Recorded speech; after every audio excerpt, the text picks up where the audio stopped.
The moment I pulled my suitcase into the glass lobby of Westmark Dynamics, he opened his arms for a hug. "Welcome back, kiddo." The crack of the slap echoed in the chilled air. My cheeks searing as the security guard froze. The dome camera overhead blinked its tiny red light. I looked up, tasted the blood on my lip, and smiled. "Thanks, Dad. I'm glad to see everything is being recorded." My name is Dana Rook, and after 18 months of forced exile, I was finally home. The air in Braxton Ridge on a Monday morning is a specific kind of cold, a dry, sharp chill that feels like it could crack the very glass of the skyscrapers it scours. It was a sterile cold that had seeped through the revolving doors of the Westmark Dynamics headquarters and was now clinging to the cavernous marble lobby. My reflection slid across the floor-to-ceiling windows, a distorted ghost accompanying me. The woman staring back was a stranger in a well-tailored suit, her face leaner, her eyes holding a stillness that hadn't been there when I left, 32 years old. But the last year and a half had aged me in a way that couldn't be measured in days or weeks.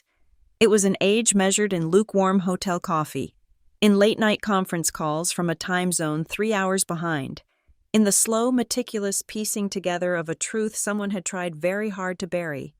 The official story was a promotion, a challenge. "Go west, kiddo," my father had said, his hand heavy on my shoulder. "Set up the new logistics hub. Show them what a rook can do." The transfer order, however, was marked immediate and mandatory. It had arrived on my desk less than 48 hours after I'd flagged an anomaly in the grayback freight contracts. A small thread I had just begun to pull. 18 months of building an entire operational branch from the ground up, of exceeding every target he set, had been my penance for that curiosity. And now I was back. The lobby was a cathedral of corporate power, all gleaming surfaces and hushed efficiency. The air smelled of money and industrial-grade cleaner. My suitcase wheels whispered across the polished stone, the only sound to challenge the gentle hum of the building's circulation. Then I saw him, Conrad Rook, CEO and master of this universe, emerged from the corridor leading to the executive wing. He was a portrait of command, his silver hair perfectly coiffed, his suit a shade of charcoal that probably cost more than my first car. He moved with the unshakable confidence of a man who had never been told no, a man who built an empire and expected it to kneel. He strode towards me, his arms opening wide, a brilliant smile spreading across his face, the kind he reserved for magazine covers and shareholder meetings. "Welcome back, kiddo." The words were warm, a practiced, paternal balm. The hug was firm, possessive, his large hands pressing into my back. But as he held me, I looked over his shoulder and met his eyes. They were not warm. They were chips of ice, calculating, assessing, demanding to know if the 18 months had done their job. If the filly had finally been broken, it was the same look of control I had known my entire life. He smelled of expensive cologne, a scent of sandalwood and subtle spice that clung to the cashmere of his coat. It was the smell of power, the smell of my childhood, the smell of every bruise I'd ever learned to hide. He pulled back, his hands moving to my shoulders, holding me at arm's length as if to admire his handiwork. His smile remained fixed, a perfect corporate mask. "It's good to have you back." Then it came. The movement was a blur, an efficient, precise arc of motion he had perfected over decades. There was no wind-up, no warning in his eyes beyond the flicker of cold annoyance that I had met his gaze without flinching. His open palm connected with my left cheek. The sound was shockingly loud in the quiet lobby, a sharp, wet crack that seemed to hang in the air, vibrating against the glass and marble. It wasn't a slap of explosive anger. It was a slap of correction, of reminding me of my place. It was a ritual, as familiar and chillingly intimate as a family prayer. For a heartbeat, the world stopped.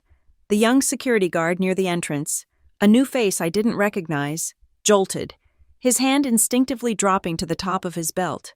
His eyes were wide, caught between protocol and disbelief. To my right, My father's executive assistant, a woman named Evelyn, who had been with him for a decade, performed a masterful act of non-existence. Her gaze flickered upward for a fraction of a second, a darting, almost imperceptible glance towards the ceiling, before her head bowed over the tablet in her hands, her focus absolute, her loyalty unquestioned. The force of the blow had knocked me off balance. My head snapped to the side, and a starburst of pain erupted from my jaw, a searing heat that spread instantly across my skin. My right hand shot out, my fingers clamping down on the cold, brushed steel handrail of the lobby's central staircase. The metal was frigid, an anchor in the sudden, fiery chaos. It bit into my palm, the sharp edges grounding me, pulling me back from the white-hot flash of instinct. I could feel the thrum of the building's life through the steel, a low, steady pulse. I tightened my grip, my knuckles turning white, and pushed myself upright. The scent of his cologne was overpowering now, a suffocating cloud. Slowly, deliberately, I lifted my head. I didn't look at him, not yet. My gaze traveled upward, past the soaring atrium, past the suspended metal sculpture that looked like a tangle of DNA, and settled on the small black dome mounted on a ceiling beam. Camera dome. Model. Axis P32. Field of view. 105 degrees. Excellent low-light performance. A tiny, perfect red light glowed steadily from its housing. It was positioned perfectly, capturing the reception desk, the main entrance, and the exact spot where I was standing. I made a mental note. Time, 08:12 a.m. Angle, approximately 45 degrees from my position.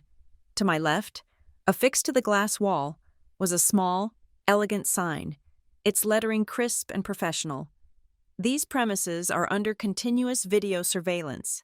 I had helped draft the policy that required those signs. I tasted salt and copper. My tongue found the small cut on the inside of my lip. Only then did I turn my head and look at my father. The smile was gone, replaced by a tight-lipped mask of fury. His eyes were slits. He had expected tears, a bowed head, shame. He had not expected this stillness. He took a half-step closer, his voice a low hiss that was meant for me alone, a venomous whisper that wouldn't carry to the guard's ears. "Don't you dare make a scene!" I let go of the railing. My hand was numb from the cold. I brought it up and gently touched my cheek, feeling the throb of heat under my fingertips. I met his glare, and for the first time, he saw the stranger from the reflection in the glass. I let a small, genuine smile touch my cut lip. "I'm just getting started," I whispered back, my voice as calm and steady as the red light on the camera. A chime, clear and pristine, cut through the tension. The brushed steel doors of the executive elevator had slid open. It was waiting, a silent invitation to ascend into the heart of the machine, without breaking eye contact with my father. I bent down, took the handle of my suitcase, and walked past him. I didn't give him the satisfaction of hurrying. Each step was measured, a deliberate claiming of the space he thought he owned. I stepped across the threshold into the mirrored, wood-paneled elevator car. As I turned to face the lobby, I left him standing alone on the marble floor. His shoulders were rigid, his hands clenched into fists at his sides. He was a statue of impotent rage, the sound of his expensive, leather-soled shoes as he finally moved to follow me, stepping sharply onto the stone, echoed in the vast, silent space.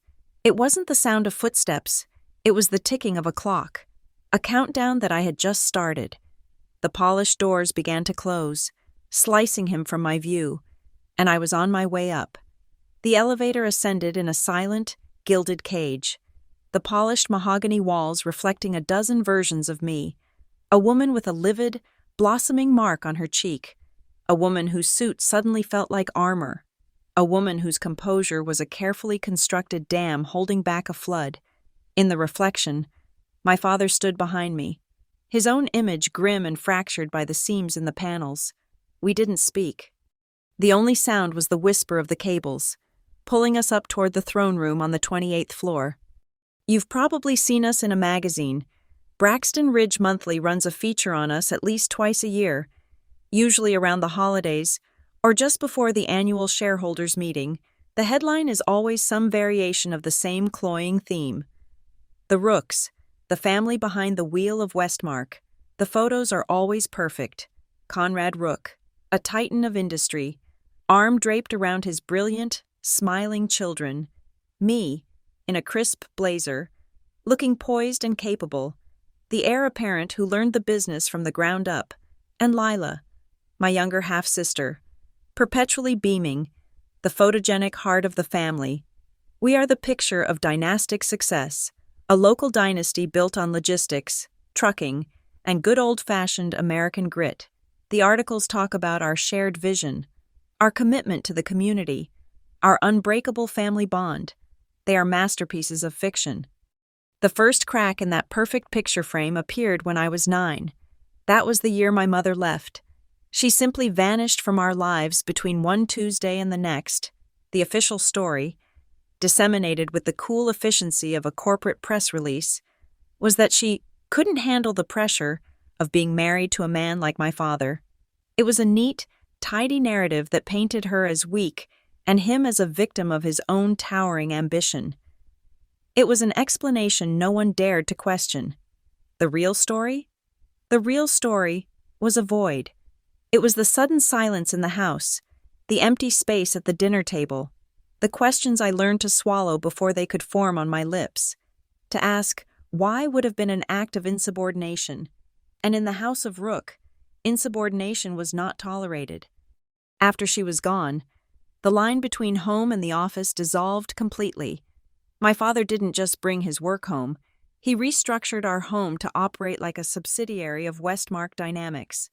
Our lives were governed by the same principles that drove his company: performance, loyalty, and results. Childhood milestones were treated like project deadlines. Good grades were met with bonuses to my allowance, framed and referred to as performance incentives. Bad grades or a messy room resulted in privileges being revoked. A process he called a resource reallocation. Communication was top-down. We were not encouraged to have opinions, only to execute directives. Love was conditional, a reward for compliance, and silence, above all, was the ultimate KPI. Silence meant acceptance. Silence meant you understood the hierarchy. Silence was obedience. It was in this environment that I learned to survive. I channeled my every ambition into the only path he respected: the company. I majored in logistics and supply chain management. I didn't ask for a cushy office job upon graduation. I started where the real work happened. I spent my first year as a warehouse intern, the smell of diesel fumes and cardboard dust clinging to my hair, learning inventory systems and forklift protocols.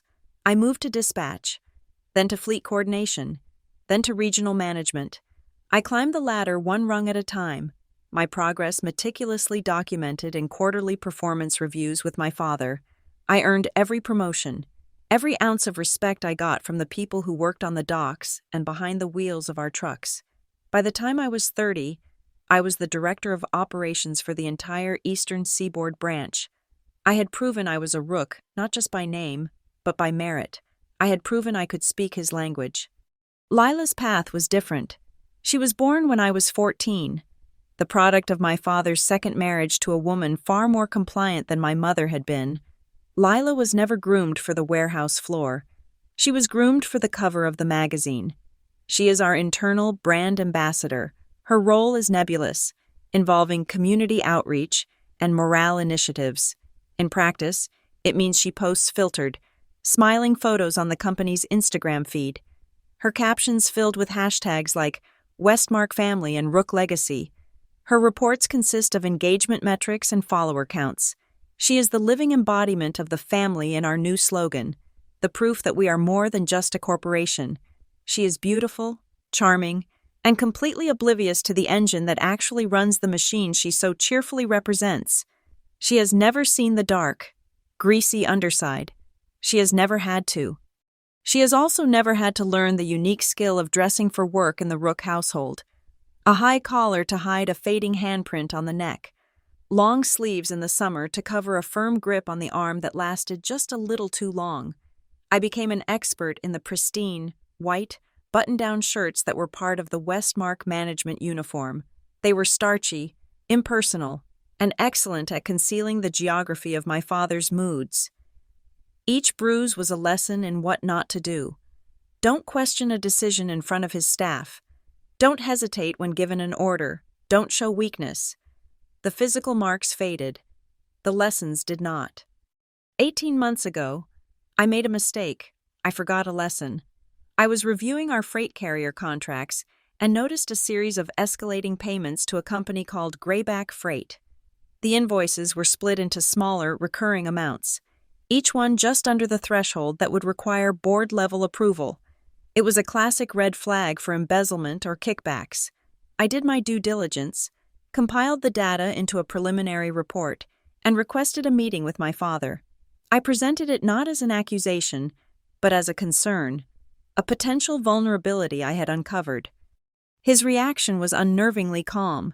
He listened, nodded, and thanked me for my diligence. He said he would look into it personally. Less than 48 hours later, the transfer order was on my desk. I was being sent to the West Coast to spearhead the new expansion. It was framed as an incredible opportunity, a sign of his ultimate faith in me. "You need this, Dana," he'd said, his voice smooth as silk, a little more seasoning, a chance to mature as an executive. But I knew what it was. It was a banishment. I had flown too close to the sun, and he was sending me away before my wings could get burned. Those 18 months were a masterclass in isolation. I lived out of a suitcase in a series of soulless corporate apartments. My nights were not spent enjoying the West Coast. They were spent hunched over a laptop in cheap hotels near whichever warehouse I was overseeing that week. Far from the watchful eyes of the corporate headquarters, I started my own secret audit. I used my high-level access to pull years of data, not just for Grayback, but for insurance claims, maintenance logs, vendor accounts. With every late-night pot of coffee, the picture became clearer. I was piecing together the broken, rotting bones of a massive fraud. It was a complex, sophisticated scheme designed to siphon millions from the company, a cancer that had metastasized deep within the organization. Something was rotten in the heart of Westmark, and I knew, with a certainty that chilled me to my core, that my father was at the center of it. The elevator chimed, the sound pulling me from the past. The doors slid open onto the 28th floor. The air here was different, thinner, quieter, smelling of leather and old money. My father gestured for me to exit. The perfect gentleman once more. My office was gone. Of course, my nameplate had been removed from the door next to his, but that wasn't what caught my eye. Hanging on the wall opposite the elevator, rendered in huge, silver letters, was the company's new mission statement. It had been installed while I was away. I'd only seen it in marketing emails. Seeing it in person, right now, after the slap, after everything I had discovered, felt like a physical blow. Family built, future-proof. I stopped for a moment, my suitcase handle cold in my hand, my cheek throbbing with a dull, steady rhythm. I looked at the words, a monument to a lie, a bitter, silent laugh caught in my throat. Future-proof. I wondered whose future. Exactly. They thought they were protecting. The walk from the elevator to my father's office was a gauntlet of ghosts. Executive assistants who had known me for years suddenly found the patterns on the carpet intensely fascinating. Vice presidents who once clapped me on the back now had urgent calls to make, turning their backs as I approached. The 28th floor was a kingdom of whispers, and the return of the exiled princess had clearly sent the courtiers scattering. My father strode ahead, a king in his domain, oblivious or indifferent to the silent spectacle. He didn't lead me to my old office, the one with the corner view I had earned. He led me to the main boardroom. The door swung open to a scene of my own execution. It was staged as a welcome-back meeting, but the seating arrangement told the real story. My father took his customary place at the head of the massive mahogany table. To his right, in the seat traditionally reserved for the chief operating officer, my seat, sat Owen Hale. Owen. The sight of him was a fresh wound on top of the throbbing ache in my cheek. He was handsome in a way that boardrooms appreciated. Sharp jaw, clear eyes, and a suit that looked like it was sewn onto him. We had a history, a messy, complicated year that ended when I chose my career over a future with him. He had accused me of being cold, of being too much like my father.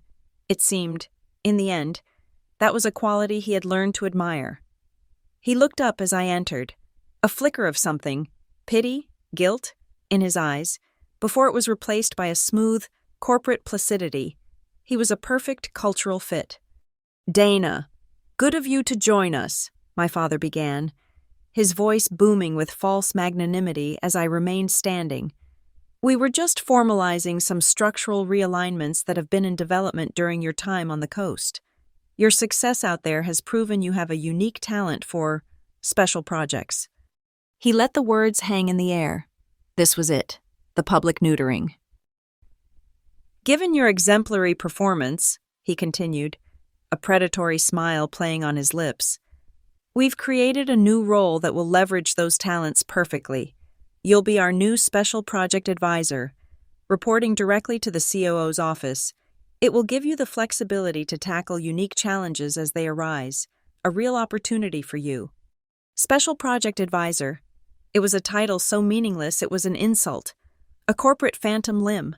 It was the job they gave executives just before they handed them a severance package. They had taken my office, my title, my team, and now they were giving me a ghost role in exchange. They were pulling the chair out from under me, and they expected me to thank them for the opportunity to fall. "And to ensure a seamless transition," my father added, gesturing with an open palm towards Owen. "I've asked Owen Hale to step in as acting chief operating officer. He has a deep understanding of our corporate culture and the vision required to steer our operations moving forward." Owen nodded gravely. The dutiful soldier. He didn't look at me. I kept my face a perfect, placid mask. Inside, a cold, clean fury was crystallizing. This wasn't just a demotion. It was a meticulously planned humiliation. They had chosen my replacement with surgical precision, selecting the one person whose presence would be a personal sting as well as a professional one. My father concluded his little speech, and for a moment, an expectant silence filled the room. He was waiting for me to break, to cry, to protest. He was waiting for the emotional outburst he could then dismiss as female hysteria. I gave him nothing. I simply nodded, a small, almost imperceptible dip of my chin. "I see. Thank you for the clarification." The door opened and my father's assistant, Evelyn, leaned in and whispered something to him, an urgent call he had to take. He excused himself, leaving me in the room with my own ghost. The moment the door clicked shut, Owen was on his feet. He walked around the table, his movements hesitant. He stopped a few feet away, his hands shoved into his pockets. "Dana, listen." "Don't," I said, my voice quiet but sharp. "Look, you shouldn't make a big deal about what happened in the lobby," he said, his voice a low, placating murmur. "Your father, he's just under a lot of stress. The Q4 projections are tight. You know how he gets." I turned my head to face him fully, letting him see the red mark on my cheek under the harsh boardroom lights. I let him see the coldness in my eyes. The man who once claimed to love me was now making excuses for my abuser, all for a seat at the table. "Tell me, Owen," I said, tilting my head slightly. "Did you get a promotion, or did you sell your soul? I'm just curious about the current exchange rate." The color drained from his face. The corporate mask slipped, revealing the weak, ambitious man beneath. "That's not fair." "Fair?" I almost laughed. "You're sitting in my chair, making excuses for my father hitting me, and you want to talk about what's fair? You didn't just take my job. Owen, you validated his methods. You've become one of his enablers." Before he could respond, the door opened and my father returned, his good mood apparently restored. He saw us standing close, saw the look on Owen's face, and a flicker of triumphant satisfaction crossed his own. He walked to the table and picked up a slim leather portfolio. He opened it and slid a single document across the polished mahogany. It stopped directly in front of me. "My non-compete agreement," Signed 5 years ago. My own signature looked alien to me now. Just a reminder, Dana, my father said, his voice casual, but his eyes were like steel. You are still bound by this. Any attempt to cause instability, to disrupt our operations, or to disparage this company or its leadership will be met with swift and decisive legal action. We would hate to see your career prospects further complicated. It was a declaration of war, wrapped in legalese. He was threatening to blacklist me, to bury me under lawsuits if I so much as breathed a word of what I knew. He thought he had me cornered. He thought I was the same girl who learned to hide her bruises. He was wrong. I reached into my blazer pocket. My movements were slow, deliberate. I didn't pull out a phone or a resignation letter. I pulled out a tiny black USB drive, no bigger than my thumbnail. I placed it gently on the polished table, right next to the edge of his threatening contract. It made a soft, almost inaudible click against the wood. Both men stared at it as if it were a scorpion. What is that? My father demanded. That, I said, my voice even and calm, contains a single text file. On it, you will find the complete camera maintenance schedule for the entire building, including the third-party contractor we use. It also has the name, personal cell number, and home address of the system administrator who manages the video archives. He's a lovely man. His daughter is in my old graduating class. I let the information sink in. I wasn't just telling them I knew about the camera. I was telling them I knew the infrastructure behind it. I was showing them I had a direct path to the evidence. A commotion in the hallway broke the suffocating tension. The boardroom door was made of frosted glass, and a figure appeared. Phone held high. It was Lila. She didn't enter, but she pirouetted just outside, her voice a sing-song melody that carried easily through the door. Hey everyone on the live. We're here on the exec floor because my big sis Dana is finally back from the coast. We're all so excited to have her home. Family first, always. Send some heart emojis for a Westmark family reunion. Through the frosted glass, I could see the silhouette of her phone. The lens pointed vaguely in our direction. For a horrifying second, I saw it not as a phone, but as the barrel of a cannon, swinging around to target me. She was a weapon of mass distraction, a human PR shield, deployed to create a narrative of family unity at the precise moment a war was breaking out. Her ignorance was her strength, and my father was using it to perfection. The sight of it, the sheer calculated audacity of it, solidified my resolve. My father turned away from the door. His face a thundercloud. The live stream was an annoyance, but I was the real threat. He looked at me, then at the USB drive, and made his decision. We're done here, he snapped. The budget approval meeting is at 2 o'clock this afternoon. Owen, I'll see you there. He looked directly at me, his eyes burning with a final dismissive command. Don't bother attending. He was drawing a line in the sand.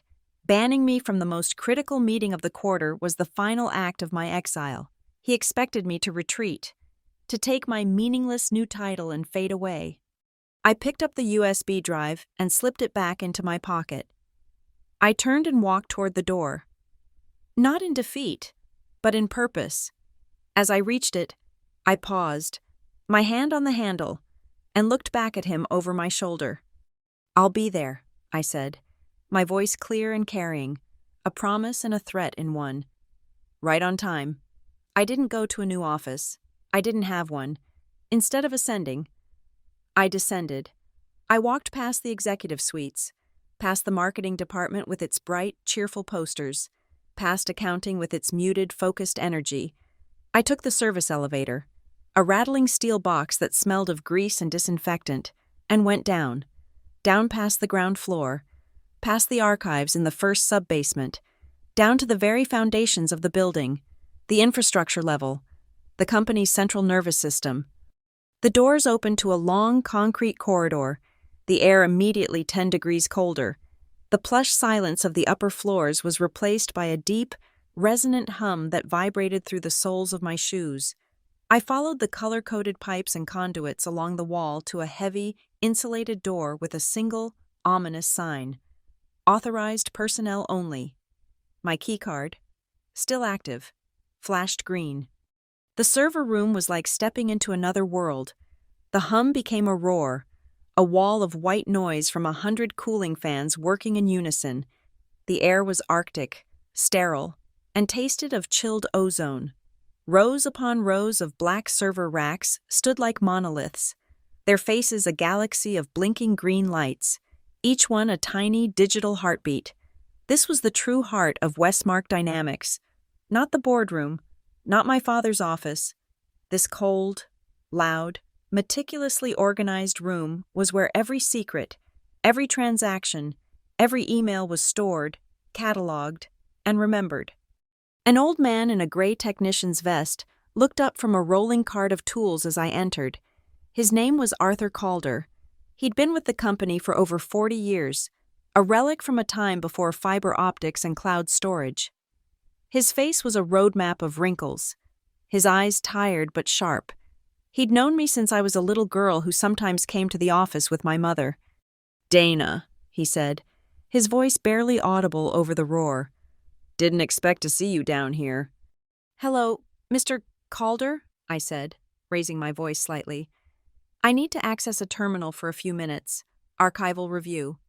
He didn't ask for a work order. He didn't ask why. He simply nodded, his eyes holding mine for a moment longer than necessary. He pulled a visitor's pass from his pocket and handed it to me. "For the log," he said. Then he leaned in, his voice a dry whisper. "I remember your mother. She was a good woman, kind." It was all he needed to say. It was a password, an ancient one, spoken between two people who remembered a Westmark before Conrad Rook's ambition had consumed everything. He led me to a small, brightly lit workstation in the corner, a stark island in the sea of blinking servers. "Take as long as you need." I sat down, the chair cold against my back. The system was old, the interface arcane, but I knew my way around. I had spent countless hours down here during my management training, learning the digital architecture of our empire. First, the security logs. My fingers flew across the keyboard, typing in the commands from memory. Search, camera, log, archive. Filter, location, Sharon ID. Lobby cam 03 filter, date, current. A stream of data filled the screen, and there it was. Event ID, 9947B, timestamp, 08/12/14, duration, 0006, file size, 78.4 MB, status, archived, backup, AWS, Glacier/tape, 7B. The slap. 6 seconds of high-definition video, now a permanent, immutable part of the company's history. The logs confirmed it all. The file was archived locally, with a deep storage backup sent to an off-site server. Retention policy, 90 days minimum for all security incidents. It was secure. It was undeniable. I took a screenshot and saved it to a secure partition on my personal drive.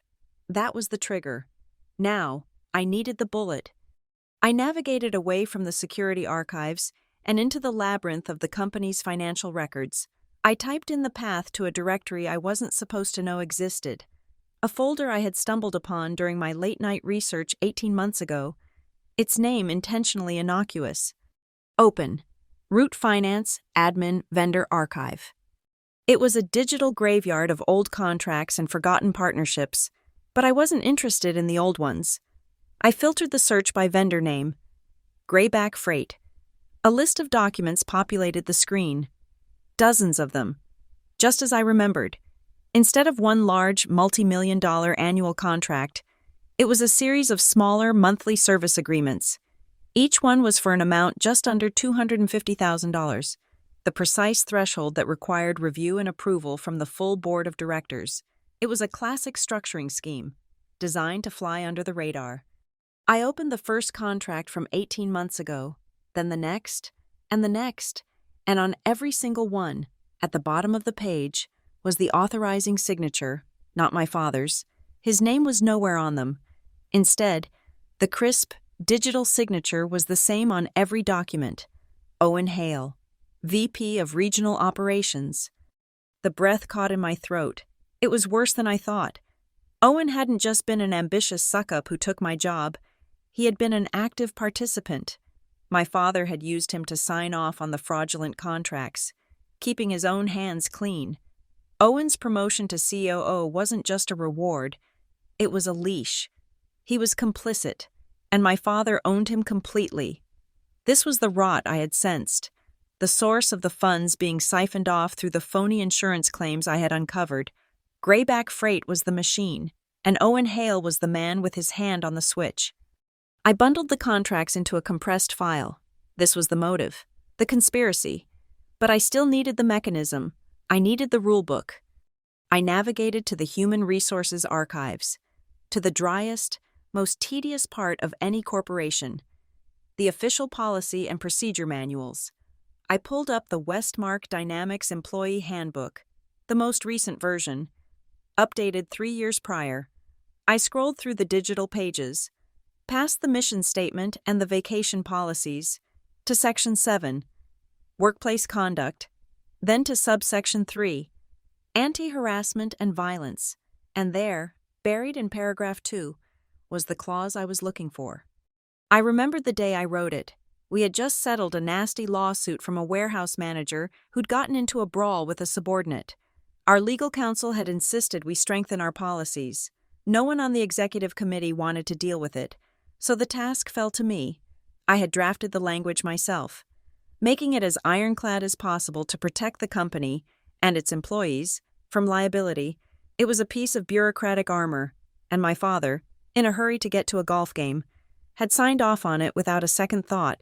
To him, it was just decorative paperwork. To me, it was now a weapon.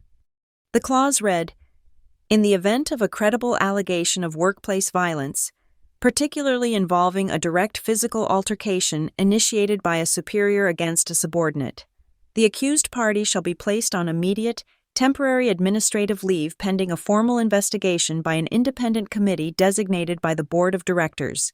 Should the accused party be the Chief Executive Officer, this policy's right of first refusal addendum is automatically triggered, compelling the board to convene an emergency session within 24 hours to appoint an interim leader." He had signed his own execution order. My fingers moved swiftly. I opened a secure, encrypted email client. I addressed it to Eleanor Vance, the board's designated independent legal counsel. She was a sharp, no-nonsense lawyer in her 60s who had a reputation for being scrupulously ethical and utterly immune to my father's charm. Subject: Formal complaint and request for action. Per policy, 7.3.2. In the body, I kept it brief and professional. Ms. Vance, this email serves as a formal complaint regarding a violation of Westmark Dynamics Workplace Conduct Policy 7.3.2. An incident of workplace violence occurred today, October 18, 2025, at approximately 8:12 in the main lobby of the corporate headquarters. The incident was captured on security camera, Lobby Cam 03. As the CEO was the initiating party, I am invoking the right of first refusal addendum. Attached for your review are 1. A screenshot of the security camera log confirming the event. 2. The relevant section of the corporate policy manual. 3. A file containing supporting evidence of ongoing financial malfeasance directly related to the company's executive leadership. I trust you will take the appropriate and immediate action as stipulated by corporate governance. Sincerely, Dana Rook, Special Project Advisor. I attached the 3 files, the camera log, the policy PDF with the clause highlighted, and the damning zip file of Owen's signed contracts. Then, I clicked on the Send Options feature. I didn't hit send, I scheduled it. The email would be delivered at exactly 2:05 p.m., 5 minutes after the budget meeting was scheduled to begin. I logged out of the system, wiping my session history. I stood up and handed the visitor's pass back to Mr. Calder, who had been quietly organizing a box of Ethernet cables nearby. "Thank you, Arthur," I said. He simply nodded, his eyes conveying a universe of unspoken support. I walked to the heavy, insulated door and pushed it open. Stepping back out into the concrete hallway, before I let it close, I paused and listened one last time to the roar of the server room, the constant, thrumming hum of the fans, the chorus of a million blinking lights. It no longer sounded like a heartbeat. It sounded like an old tape recorder, the kind with large, spinning reels, that had just been switched to play. A recording of past events, long thought erased, was about to be heard by everyone. I found sanctuary in the quiet hum of a forgotten office on the 14th floor. The nameplate on the door was blank, the desk coated in a thin layer of dust. It was a corporate graveyard, a space between reorganizations, and for the next few hours, it was mine. I sat in the dark, the only light coming from the screen of my laptop as I bypassed the standard network and logged in through a secure back channel I'd built for myself years ago. It was time to follow the money. The evidence I'd gathered on Owen and Grayback was a solid foundation, but it was only one pillar of a much larger, rotten temple. The real sickness, the one that would bring the whole thing crashing down, was in the cash flow. I bypassed the glossy, simplified reports they prepared for the board and went straight to the raw data streams from the accounts payable department. I ran a search for recurring, high-value payments to vendors without a physical address. It took less than 5 minutes, a quarterly payment, always for the same amount, a tidy $350,000, classified under strategic consulting. The recipient was a company I'd never heard of. Rook Harbor, LLC. The name was a sick joke. A quick search of the state's business registry showed it was a limited liability company with a registered agent address that traced back to a P&O box, a classic shell corporation, but the most damning piece of information was the name listed as the sole proprietor and ultimate beneficiary. Lila Rook. My own sister. I felt a wave of something cold and heavy wash over me, but it wasn't anger. It was a profound, weary sadness. Lila, who probably thought an LLC was a type of designer handbag, was the final destination for over $1 million a year of Westmark's money. I dug deeper and found the internal justification notes, likely written by my father's CFO. The payments were for brand partnership initiatives and social media influencer outreach. It was a paper-thin excuse. The money wasn't being routed to a corporate account for her department. The wire transfer records showed it going directly into her personal savings account. My father wasn't just using her as the smiling face of the company. He was using her as a money mule, laundering corporate funds through her manufactured innocence. He had turned her into an accomplice without her even knowing it. This was the quiet, steady bleed. But I knew there had to be a source, a wound from which this money was being drawn. The Grayback contracts were part of it, but the scale felt bigger. My mind went back to the 18 months of research, to the anomalies that didn't quite fit the Grayback puzzle. Specifically, the exorbitant operating costs of a single, non-essential facility. Beacon Yard. It was a dusty, redundant overflow warehouse on the industrial outskirts of Braxton Ridge. We barely used it, yet its line item expenses were astronomical. I pulled up the facility's financial statements. The maintenance costs were high, the utility bills were inflated, but the real hemorrhage was the insurance. We were paying premiums that were more than double the market rate for a property of its size and inventory value. I cross-referenced the policyholder. The insurer was a small boutique firm called Trident Security, and when I ran a corporate background check on Trident, I found the final connection. The majority stakeholder in Trident was a holding company owned by the same parent corporation as Grayback Freight. It all clicked into place, a horrifying, elegant machine of pure theft. It was a perfect, self-sustaining loop. My father was using Owen to approve fraudulent shipping contracts with Grayback. Then, he would stage accidents on paper. A truckload of goods supposedly damaged, a trailer supposedly lost. These ghost shipments would generate massive insurance claims, which were paid out by their sister company, Trident. The insurance money would be funneled back into Westmark's labyrinthine accounts, where it could then be siphoned off as consulting fees to Rook Harbor LLC and, ultimately, to Lila's bank account. He was stealing from his own company, using a phantom logistics company and a captive insurance firm and washing the money through his own daughter. The sheer audacity of it left me breathless. This was not just a side hustle, it was a systemic drain that threatened the entire company. I ran a quick analysis of Westmark's debt covenants. Our primary line of credit with Argyle Bank was contingent on clean, unqualified audits.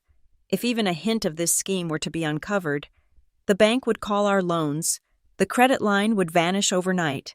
The entire Westmark empire, with its thousands of employees and billions in assets, was leveraged on a foundation of lies.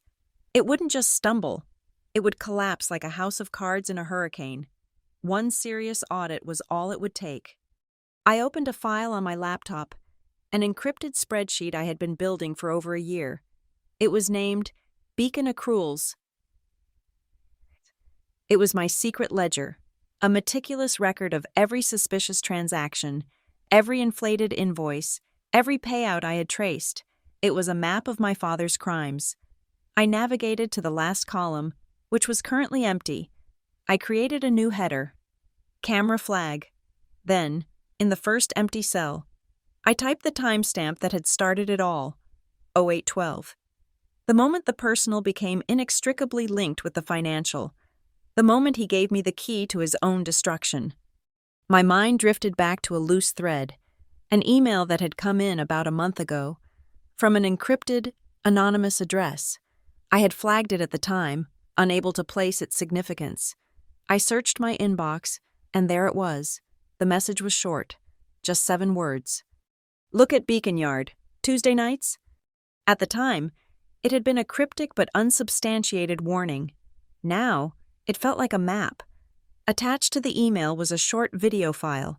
I had dismissed it before as too grainy, too inconclusive. I clicked play. The video was clearly shot on a cheap phone from a distance, shaky and washed out by the orange glow of a single security light. It showed the loading dock of Beacon Yard. The timestamp in the corner read 1:47 a.m. On a Tuesday, a Westmark trailer, one of our standard 53-footers, was backed up to the dock, a grayback freight truck cab, its logo barely visible in the gloom, hitched up to the trailer and pulled it away into the darkness. The trailer was visibly empty. The way it bounced as it pulled away was a dead giveaway. I paused the video. Then I pulled up the insurance claim reports for the following day. My blood ran cold. There it was. Claim 774B. A Westmark trailer, matching the number visible in the blurry video, was reported as a total loss due to a catastrophic fire at a rest stop 100 miles away. The declared contents, a full shipment of high-value consumer electronics, valued at $1.2 million, the claim had been processed by Trident Security and paid in full within 10 days. The video wasn't just a clue. It was a recording of the crime itself, an empty trailer, driven away in the dead of night, transformed into $1 million phantom shipment by morning. This anonymous emailer hadn't just given me a tip. They had given me the murder weapon. I leaned back in the dusty chair, the darkness of the empty office pressing in around me. The throbbing in my cheek had subsided, replaced by a chilling clarity. This was never just about a slap. It was never just about a stolen job or a father's betrayal. Those were just the symptoms of the disease. The disease was a greed so profound it was willing to risk the livelihoods of 4,200 employees for another vacation home, another zero in a bank account. My plan for revenge had suddenly become something much bigger. This wasn't about tearing my father down for my own satisfaction anymore. This was about saving the company from him. It was a salvage operation. My personal vendetta was now a desperate, last-ditch effort to slam on the brakes before he drove his entire legacy and the lives of everyone who depended on it straight off a cliff, at precisely 2:05 p.m. I walked into the 28th floor boardroom. I didn't knock. The meeting had just begun. All heads turned, a collective swivel of surprise and annoyance. My father was at the head of the table, a presentation glowing on the massive screen behind him. He paused, his mouth a hard line. Owen, seated at his right hand, looked down at his notes, a flush creeping up his neck, and across from him was Lila, who quickly slid her phone under the table. though not before I caught the telltale reflection of its screen in the polished mahogany. She was probably live-streaming her boredom to her followers. "This is a closed meeting," my father said, his voice a low growl of command. "My apologies," I replied, my voice cool and even.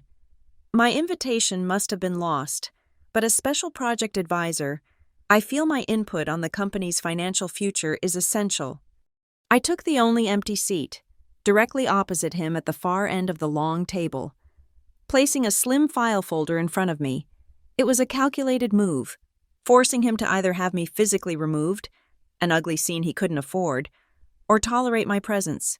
He chose the latter, his eyes shooting daggers of pure hatred down the length of the table. He saw it as my final, pathetic act of defiance. He had no idea it was my opening move. The room was a glass box suspended in a sky the color of lead. Outside, the Brindle River was a sluggish gray ribbon. There was no sun, only a flat, oppressive light that seemed to drain all the color from the world. It was the perfect stage. For the next 5 minutes, I was a model of silent attention.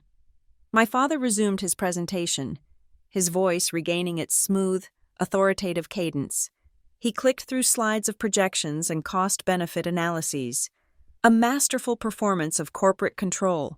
He spoke of growth and synergy, of leveraging assets and maximizing shareholder value. Owen nodded along at all the right moments, the perfect disciple. Occasionally interjecting with a piece of fawning commentary, Lila, for her part, had resumed her activity under the table.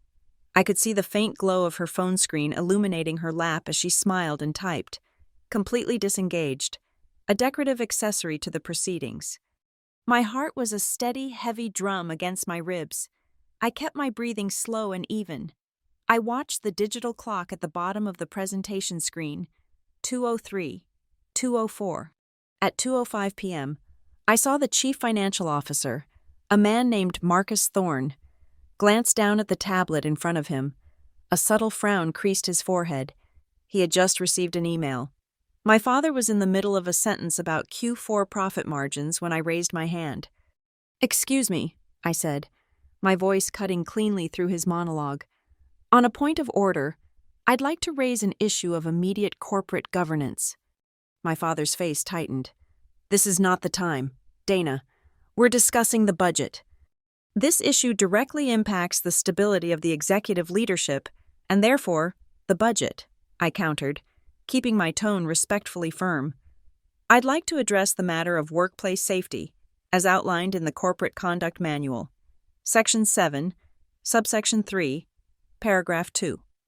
The specificity of the reference threw him. He exchanged a confused, irritated glance with Owen. Lila finally looked up from her phone, a bewildered expression on her face. "That is not on the agenda," my father snapped, his control beginning to fray. "If you have an HR complaint, there is a protocol to follow." "The protocol for this specific situation is what I'd like to discuss," I said calmly. I didn't look at him. Instead, I lifted my gaze to the corner of the room, just above the credenza. Specifically, as it relates to events recorded this morning, CAMS 03, timestamp 0812. The air in the room seemed to solidify. Owen went pale. My father's eyes widened. A flicker of genuine shock, of a predator realizing the trap was not for the rabbit, but for him. The numbers, so precise and stark, hung in the air like an indictment. As if on cue, the boardroom door opened. It wasn't an assistant, it was Eleanor Vance, the board's independent counsel. She was in her late 60s, with sharp gray eyes and a presence that commanded attention without ever raising her voice.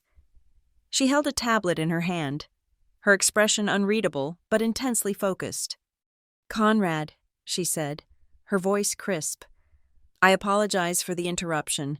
I received a time-sensitive email that requires my immediate presence here. It seems we have a policy matter to address." My father was cornered and he knew it. Eleanor's presence transformed the room from his personal fiefdom into a formal legal proceeding. He looked from her to me, the pieces clicking into place behind his eyes. The rage building. I opened the file folder in front of me, Inside were a dozen copies of a 2-page document. I stood up and began to walk around the table, placing a copy in front of each person, in front of my father, Owen, Lila, and the other silent VPs. They stared at the pages as if they were venomous. For those who are not familiar, I began, my voice projecting into the tense silence as I returned to my seat. This is an excerpt from the Westmark Employee Handbook, which all of us, including the CEO, have signed and agreed to abide by. I'd like to draw your attention to the addendum on the second page. Right of first refusal. I let them read it. I could hear the rustle of paper, the only sound in the room. The policy states, I continued, reciting the words I knew by heart, that in the event of a credible allegation of workplace violence initiated by a superior, that superior is to be placed on immediate, temporary leave. Crucially, if the superior in question is the CEO, the board is compelled to convene an emergency session to appoint an interim leader, pending a full investigation. Lila finally found her voice. It was small and trembling, the voice of a girl who had never faced a real crisis in her life. But that's ridiculous. It was a family thing. That's different. Eleanor Vance, who had been silently reading her own copy, looked up, her gaze pinning Lila to her chair. Ms. Rook, the lawyer said, her voice devoid of any warmth. When a family matter involves the CEO striking an employee on company property during business hours and in full view of company security systems, it ceases to be a family matter. In fact, one could argue that especially when it is family, it becomes a workplace matter of the highest concern, as it speaks to an abuse of power. Lila shrank back, her face white. The simple, brutal logic of it had shattered her curated reality. The chain of command was breaking down before my eyes. Owen, looking utterly lost, stared at my father, silently pleading for a way out. My father, his face a mask of cold fury, stared at me, the architect of his humiliation. And I did not look at him. I looked up at the impassive black eye of the camera in the corner, the silent, objective witness. Then, I glanced down at my watch, 2:10 p.m.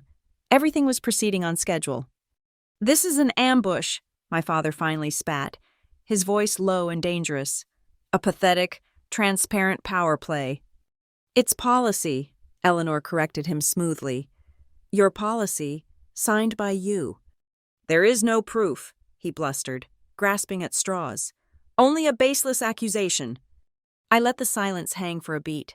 I looked from the camera to Eleanor, then around the table at the frightened, uncertain faces of men who had built their careers on loyalty to one man.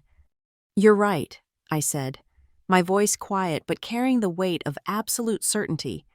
An accusation isn't enough. I leaned forward, my hands flat on the table. So, I formally request that we now view the archived security footage from Lobby Cam 03, timestamp 08/12/14. It's only 6 seconds long. I paused, letting my gaze finally land on my father. A final, fatal blow. It should be all the proof we need. Eleanor Vance gave a quiet nod to a technician who had been waiting unobtrusively by the wall, the massive screen at the end of the boardroom, which moments before had displayed my father's optimistic budget projections, flickered to black. Then, a new image appeared. It was the pristine, cavernous lobby of Westmark Dynamics. The video was sharp, the colors vivid. There was no sound. A version of me from this morning walked into the frame, pulling a suitcase. My father appeared, his arms open. The image on screen was huge, larger than life. We all watched the silent embrace, a perfect tableau of a family reunited. Then, in excruciating slow motion, the scene curdled. My father pulled back. The video captured the subtle tightening of his jaw, the flash of cold fury in his eyes. It caught the beginning of the motion, the efficient, practiced swing of his arm. It showed his hand connecting with my cheek, my head snapping to the side with a violence that was somehow more shocking in its silence. It showed the recoil of my body, my hand flying out to grip the railing. It showed the security guard's flinch, his body stiffening in alarm. It showed Evelyn, my father's assistant, with her head bowed to her tablet, a study in willful ignorance. The video froze on a close-up of my face as I looked up towards the camera, my expression a mask of calm, a stark contrast to the violence I had just endured. 6 seconds, an eternity. The image vanished, replaced by the benign Westmark corporate logo. For a long moment, the only sound in the room was the gentle, ceaseless hum of the building's air conditioning. The silence was a physical presence, heavy and suffocating. Then, a pen, slipped from the nerveless fingers of a vice president, clattered onto the mahogany table. The small, sharp sound broke the spell. Every eye in the room, except for mine, was fixed on my father. The men who had feared and revered him for decades were looking at him now as if seeing him for the first time. They had seen the monster that lived behind the CEO's mask. Eleanor Vance stood up, the document I had provided in her hand. Her voice was steady, a clear, cutting instrument of law and order in the emotional wreckage of the room. Per the Westmark Dynamics Employee Handbook, Section 7, Subsection 3, Paragraph 2, which I will now read aloud. In the event of a credible allegation of workplace violence initiated by a superior against a subordinate, the accused party shall be placed on immediate temporary administrative leave pending a formal investigation. She paused, letting the words sink in. Her eyes scanned the stunned faces around the table. The video evidence is not an allegation. It is a confirmation. As of this moment, in accordance with the policies you all have agreed to uphold, Conrad Rook is on administrative leave. His authority as CEO is suspended. Her words landed with the finality of a judge's gavel. All the power, all the authority my father had wielded like a weapon, had evaporated. The chair at the head of the table, the one he had occupied like a throne for 30 years, was suddenly, symbolically, empty. My father shot to his feet, his chair scraping violently against the floor.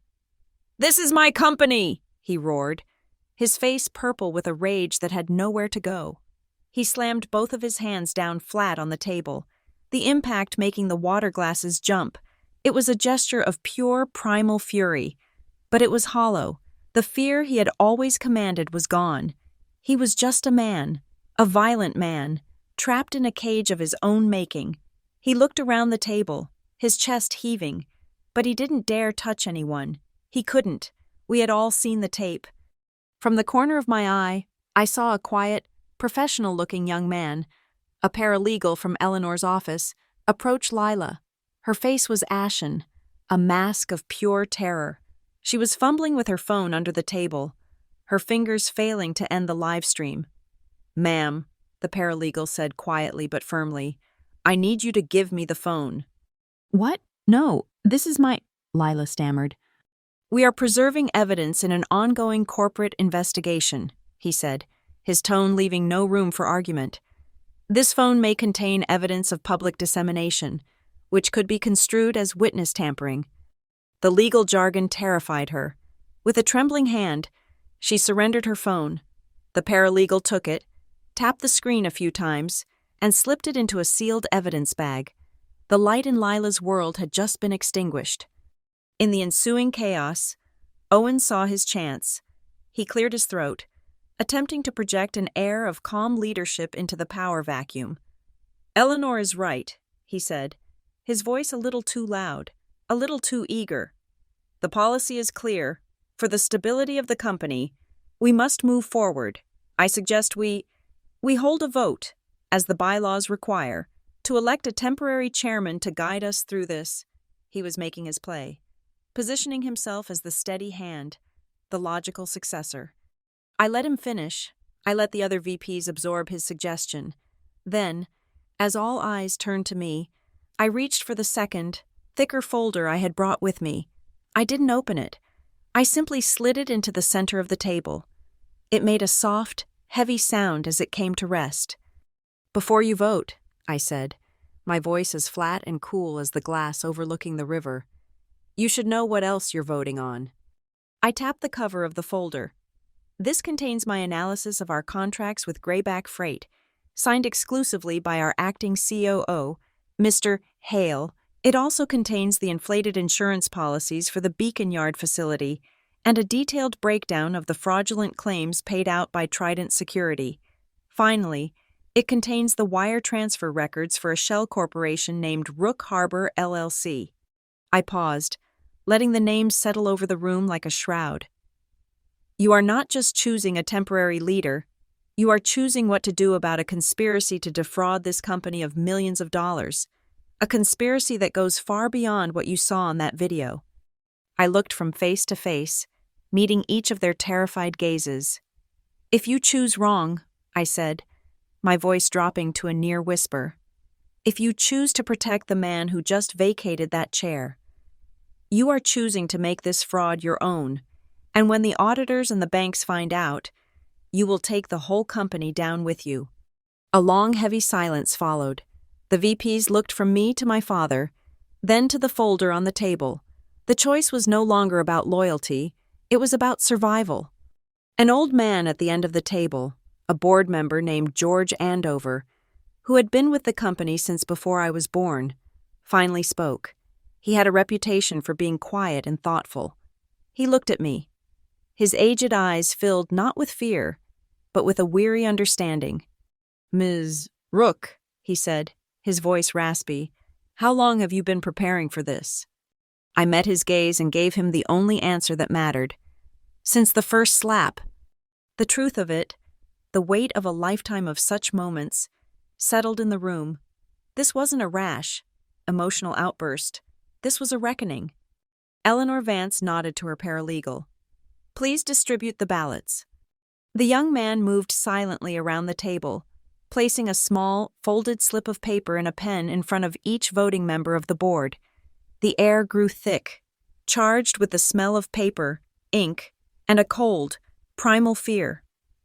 The future of Westmark Dynamics was about to be decided, not in a press release or a shareholder meeting, but here, in this silent room, on a few secret, folded slips of paper. The air in the boardroom was thick enough to breathe. The scratching of pens on paper was the only sound, a series of tiny, desperate decisions being etched into history. One by one, the board members folded their ballots and dropped them into a simple, empty water pitcher that Eleanor Vance's paralegal held out. My father remained standing, a pillar of impotent fury, watching the ritual that would decide his fate. He didn't sit. He wouldn't give them the satisfaction. Eleanor herself unfolded the slips of paper, her face an unreadable mask of professional neutrality. She laid them out in two small piles on the table in front of her. The process took less than a minute, but it stretched into an agonizing eternity. Finally, she looked up, her gaze sweeping across the room before landing on me. "The vote is concluded," she announced, her voice cutting through the tension. "By a majority of 6-2, the board has appointed Dana Rook as acting chief executive officer, effective immediately." A collective, silent exhale seemed to ripple through the room. It was not a cheer of victory, but a gasp of survival. "The appointment is for a term of 90 days, Eleanor continued, reading from a note she had made. "It is contingent upon one condition, that Ms. Rook immediately authorize and fully cooperate with a comprehensive, independent forensic audit of the company's finances, to be conducted by a firm with no prior relationship to Westmark Dynamics."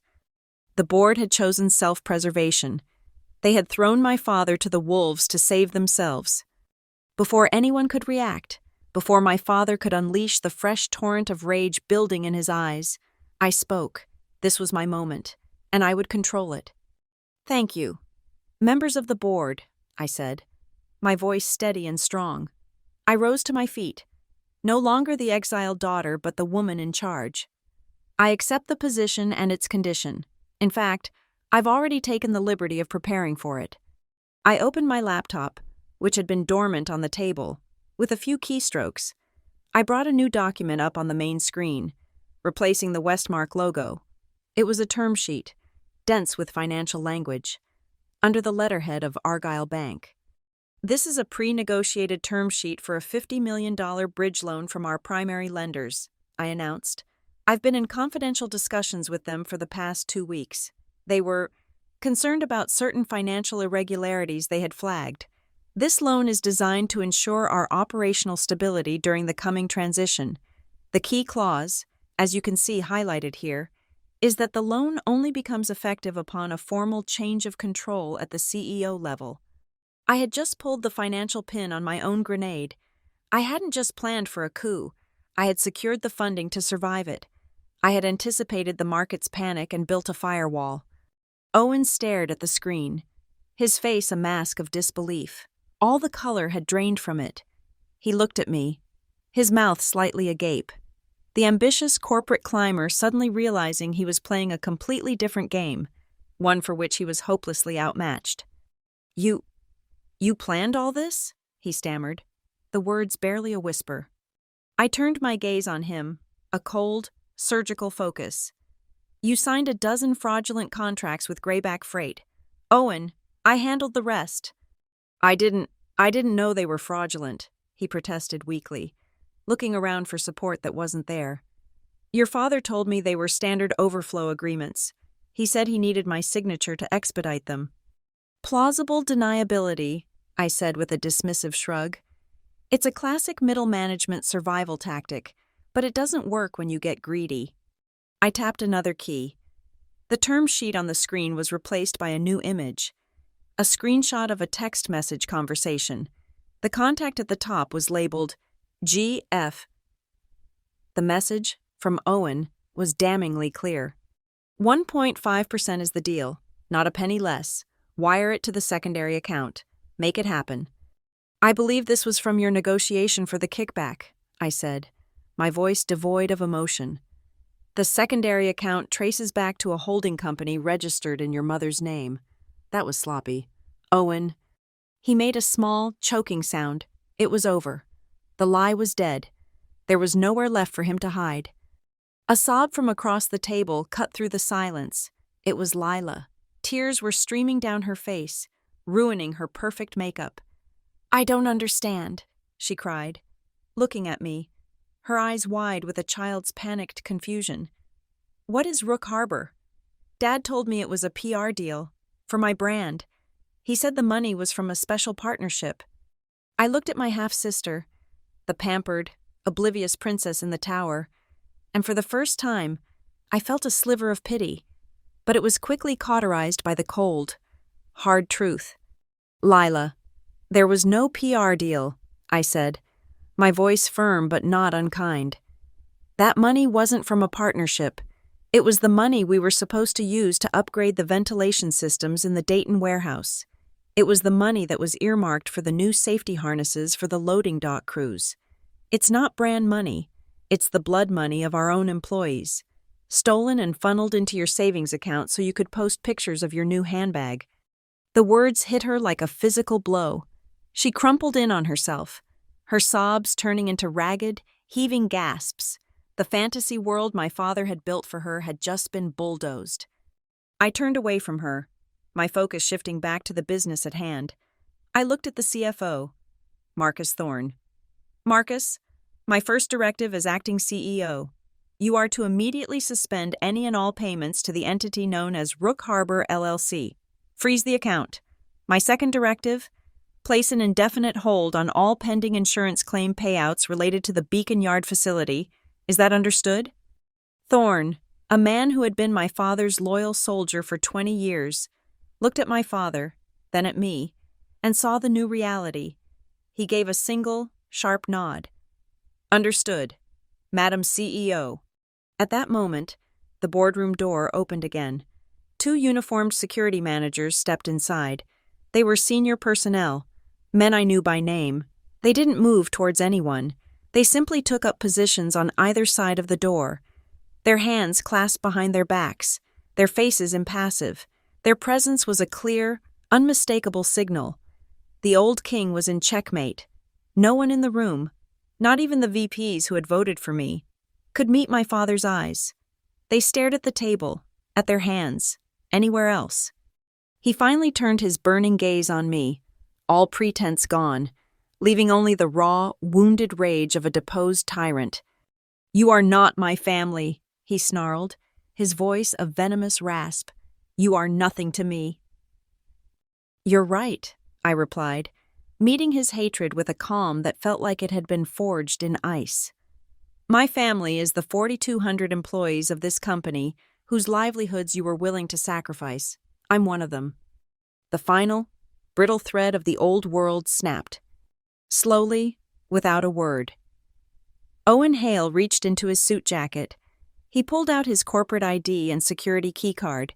He looked at it for a long moment, the plastic rectangle that represented his entire ambition, everything he had sold himself for.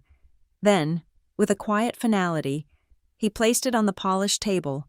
The small plastic click was the sound of a traitor tearing off his own mask. He pushed his chair back, stood up, and with his head bowed, walked towards the door. A man utterly and completely broken. Owen's departure created a path, a vacuum. The security managers stepped aside, holding the boardroom door open. It was a silent, formal command. For him, for my father. All the fight seemed to drain out of him at once, leaving behind the empty shell of a powerful man. The roar was gone, replaced by a shuddering breath.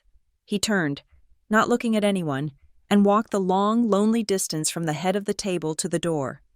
It was a walk of shame down a corridor of his own making, lined by the silent, judging eyes of the men he had once commanded. As he reached the threshold, he paused. He turned his head for one last look, his eyes finding mine across the expanse of polished mahogany. They were red-rimmed, not with tears, but with the broken blood vessels of pure strangled rage. His lip trembled, a tiny, uncontrollable tremor that betrayed the collapse of his iron will. But it was his hands that told the true story. They hung limp at his sides, fingers slightly curled, the hands that had slammed the table, that had gripped my arm, that had struck my face, were now slack and powerless. They had nothing left to hold on to. Then he was gone, flanked by the two guards, a deposed king being escorted from his own castle. A small, shuffling sound broke the silence. Lila. She had pushed her chair back and taken a half step to follow him, a daughter's instinct to follow her father. But then she stopped, frozen in the middle of the room. Her gaze shifted from the empty doorway to me, and for the very first time in my life, she looked at me, really looked at me, not as her bossy older sister, not as a rival for our father's attention, but as a person. Her eyes, wide and stripped of their usual vapid sparkle, were filled with a terrifying, dawning comprehension. She was seeing the cost of her blissful ignorance, the violence that had paid for her easy life. In that one, long, silent look, a lifetime of carefully constructed family myth crumbled to dust between us. She didn't move. She just stood there, a ghost in the ruins. I turned away from her, back to the table, back to the work that needed to be done. The emotional storm had passed. Now came the cold, clear, methodical task of reconstruction. Eleanor Vance slid a stack of documents in front of me, along with a heavy, expensive fountain pen, the CEO's pen. "Your first authorizations, Madam CEO," she said, her voice a calm anchor in the aftermath. I picked up the pen. The weight of it was substantial. It felt less like a writing instrument and more like a scepter, or a scalpel. The first document on top was the engagement letter for the independent auditing firm I had recommended. I read the key clauses, my eyes scanning the dense legal text: comprehensive, unrestricted access, full forensic analysis. I uncapped the pen.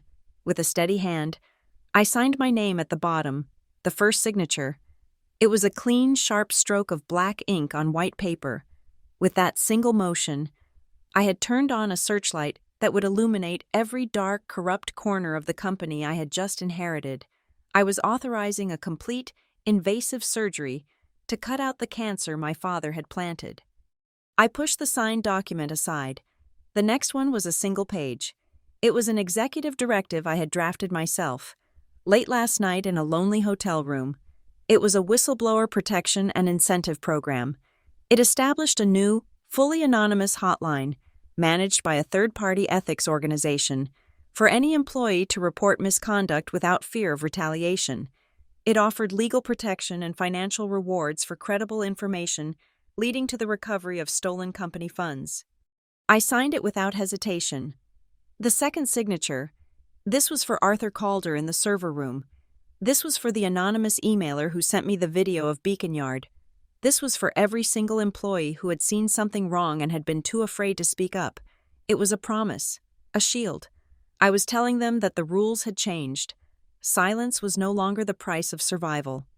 I handed the signed directive to the head of HR, who had been sitting in stunned silence. I want this translated into every language spoken in our warehouses and distributed to every single employee, from the loading docks to the executive floor, by the end of the day, no exceptions. He nodded, taking the paper as if it were a holy relic. There was one more thing. I turned to my laptop and opened a new email draft. The address was the company-wide distribution list. The subject line was simple: a new beginning. The body of the email was even simpler. I typed only 3 sentences. To the team at Westmark Dynamics. This company is not a private living room. It is a professional place of business. From this moment forward, your safety is not a suggestion. It is the law. Sincerely, Dana Rook, Acting CEO. I hit send. The third and final stroke. It was a declaration of independence, a new constitution. It was the sound of a door slamming shut on the era of family tyranny and another door opening onto an era of professional respect. Just as the email went out, a notification pinged on my laptop screen. It was an automated message from the legal department at Argyle Bank. The subject: term sheet executed. I opened it. The $50 million line of credit was active. My gamble had paid off. The financial markets would see stability, not chaos. For the first time all day, I felt the frantic, jackhammer rhythm in my chest begin to slow. My heart rate, which had been pounding a steady drumbeat of adrenaline, finally dropped below 100 beats per minute. I took a deep, shuddering breath. The first one that didn't feel like I was suffocating. I looked out the window. The oppressive, leaden sky had begun to break apart. A single, stubborn ray of sunlight pierced through the clouds, cutting a sharp, brilliant line across the gray waters of the Brindle River. It sliced across the sky and through the boardroom window, landing directly on the polished table in front of me. It was a thin, perfect thread of gold, illuminating the dust motes dancing in the air, a promise of clarity in the wake of the storm. My hand instinctively went to my cheek. The fiery sting from the morning had faded to a dull, tender ache. It was a physical reminder of the price of this victory. I thought of my father's slack, powerless hands, and then I thought of the countless other hands in this company. The hands of the mechanics, stained with grease. The hands of the dispatchers, cramped from typing. The hands of the drivers, calloused from thousands of hours on the wheel. I thought of how many of them must have trembled as they swiped their keycards to start a shift. How many had endured a casual cruelty or a shouted threat. How many had learned to keep their heads down just to keep their jobs. My fight had been for them, too. My phone buzzed on the table. It was a number I didn't recognize. I answered, my voice still raspy. "This is Dana Rook." "Ms. Rook," a man's voice said, professional and all business. "This is Agent Miller with the Financial Crimes Enforcement Network. We've been forwarded some interesting documents by your legal counsel. We'd like to schedule a time to come in and speak with you as soon as possible." The final piece clicked into place. This was no longer just a boardroom coup. It was now a federal investigation. A new cycle was beginning, a cycle of subpoenas and depositions, of transparency and consequences. It would be difficult, and it would be painful, but it would be clean. The reign of the Rook family was over. The work of the Westmark family was just beginning. Hours later, after the whirlwind of legalities and the initial trembling steps of a new regime, I took the service elevator back down, not to the server room this time, but to the ground floor. The doors opened. and I stepped out into the lobby where my new life had been forged in a crucible of violence and defiance. It was late afternoon, the tail end of the lunch rush. The air was no longer sterile and silent, but filled with the low thrum of a company at work, the distant ring of a phone, the murmur of conversation, the scuff of work boots on polished marble. As I walked into the vast, open space, a ripple of silence spread out from me. Workers returning from their break, their faces damp with the day's humidity, stopped mid-stride. Receptionists looked up from their keyboards. A courier, pushing a cart, paused with his hand in mid-air. They all stared, their expressions a mixture of fear, curiosity, and a dawning, fragile hope. They were waiting for a signal, a sign of what this new world would be. I ignored their stares and walked directly to the wall opposite the entrance. My gaze traveled up to the small, black dome of LobbyCam 03. Its tiny red light was still blinking, a steady, faithful pulse, the silent witness, the keeper of the truth. My eyes then dropped to the grand silver lettering mounted below it, the hollow promise that had greeted me this morning. Family built, future-proof. Slowly, deliberately, I reached up. The letters were cool and smooth under my fingertips. One by one, I unhooked them from the wall. The brushed metal was surprisingly light. I carried the words, "The Lie," over to the main reception desk and laid them down gently on the granite countertop. They made a soft, metallic clatter, the sound of a myth being laid to rest. Then, I turned. I did not look at the employees. I did not look at the receptionists. I looked directly into the unflinching black lens of the camera. I looked at the only witness that mattered, the one that held no bias and no agenda, and I spoke to it, my voice not loud, but clear and resonant in the suddenly silent hall. My words were for the camera, for the record, and for every single person standing frozen in that lobby. Welcome back, everyone. Near the entrance, the young security guard, the first person to witness the slap, stood stiffly at his post. I saw his hand move, a subtle, almost imperceptible motion. His fingers tightened for a second on the strap of his radio, a gesture of readiness, of acknowledgement. He gave a single, sharp nod. He had seen the beginning, and now he understood the end. He was the first to be seen, the first to be respected under the new law. I turned towards the revolving doors. My own reflection swung towards me. A woman I now recognized. Her shoulders were back. Her chin was up. Her image was not bent or distorted. There was no shrinking, no cowering in her posture. There was only a woman, standing straight and tall, alone in the center of the world she had just remade.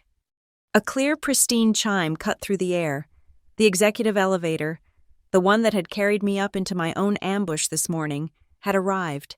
Its brushed steel doors slid open, an invitation not to a cage, but to a command center. I turned my back on the lobby, on the past, on the ghost of the girl who had arrived here this morning. I walked towards the open doors, my footsteps echoing with a new kind of authority on the marble floor. In my hand, I held a single, thick file, the preliminary report from the auditors. It was my weapon now, the only one I would ever need. Not a hand raised in anger, but a clean, sharp, undeniable blade of pure, cold fact. I stepped into the elevator. The doors began to close, slicing the world away, leaving me with nothing but the work ahead, the end. Thank you so much for listening to the story. I'm always fascinated to see where these tales travel, so please drop a comment and let me know where in the world you're tuning in from. I'd love to hear your thoughts and connect with you all. If you enjoyed this journey, please consider subscribing to the channel and giving this video a like. And finally, if you'd like to help this story be heard by more people, please support us by hitting that hype button. It makes a huge difference.